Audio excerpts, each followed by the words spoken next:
via Zoom. And Coach, appreciate you taking some time. What a football game, man. Great win for your team, and defensively, offensively, just like last week, everything executing to plan. Just a great football game for your team.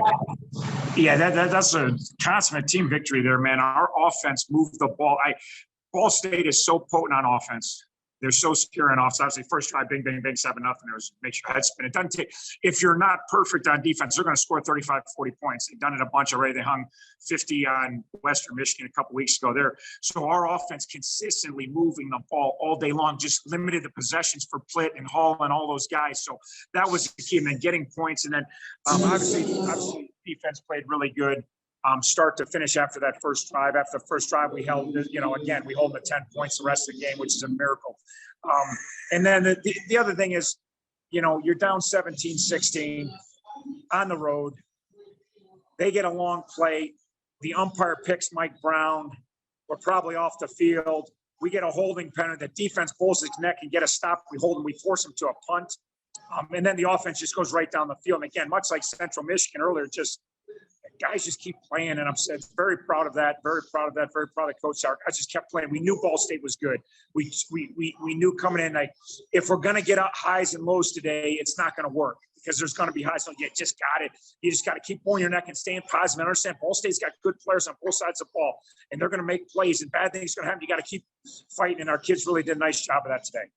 Well, a lot of guys that we could single out here, but, I got to give props to my partner here, Terry Bridge, who late in that ball game said we needed to have somebody make a play, and Sterling Weatherford made just a huge play on that last drive, getting the pick to seal the deal for you. It's a Sports Center top 10 based on what the play he makes and then the moment in the end zone for the game. They're tying it up, no ball, game over. It's a route we haven't covered well, and Sterling hasn't covered it well. I've been on him and Coach Freakin a lot. We should have helped them. We should have been reroute. We missed a reroute twice on that drive. They hit one earlier. They hit one on the first drive for a big play. And then he just got a little more aggressive and says, not a third time, and I'm going to find a way to go make a play and win a game. And again, it's a team win, but that's a rare instance where a guy, you really got to point to that play is the difference in the game. And you guys win the turnover battle today, and that's so important, as you well know.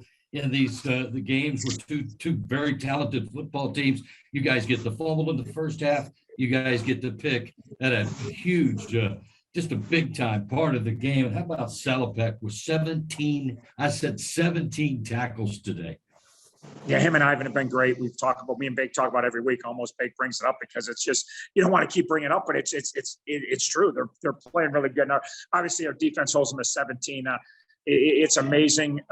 It's amazing this nice little 4-week run they've been on. And again, we got to keep the points down, and we did again today. And like I said, our offense moved the ball consistently all day. And part of us keeping the points down was our offense. I don't know what the time of possession was, Bake, but it seemed like our offense was on the field 34-25.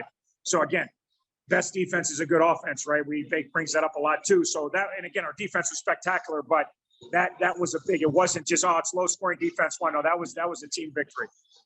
You go back and Brett Gabbert back healthy, and you go with him as a starting quarterback, and boy, he didn't disappoint. 20 of 24, 207 yards, a couple of touchdowns, and just again, like everybody else today, outstanding. Yeah, no, Ball State's a great team. They're the defending MAC champs. They just crushed Western Michigan, probably as good as any team in the MAC. They just crushed them, blew them out, and just ended up beating Eastern Michigan, who's a good football team, by 7. So they're a really good team. Brett was tremendous, and again, the 2 touches was beautiful. But how many third down completions did he find Jack or find Hip? I mean, there's some key plays. How about the 4th and 10 on the drive to take the lead? Thank God we sent the field goal team. We didn't want to be 4th and 5, so we sent the field goal team out there and told them, "Hey, jump." We really got this good 4th and 10 play, but it's not a good 4th and 5 play. So we intentionally jumped, and then we pulled them off and got our offense back out there.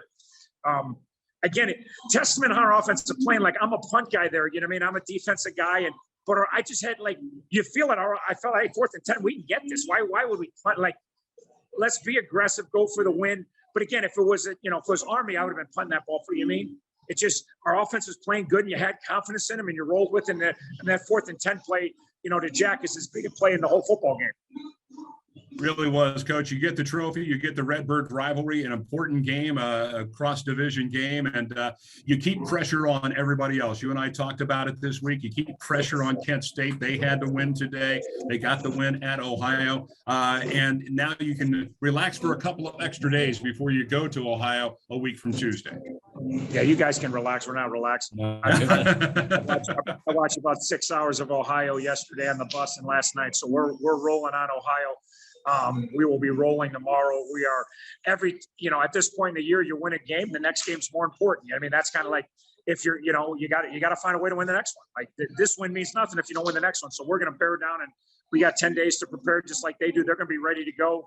Obviously huge rivalry, and they'll be ready to play. And we're going to be ready to play a week from Tuesday in Athens. Hey, Coach, Nate Marsh has 5 catches on the year? Let me get this now. Nate Marsh, 4 catches, 3 touchdowns. You think you need to throw him the ball a little bit more?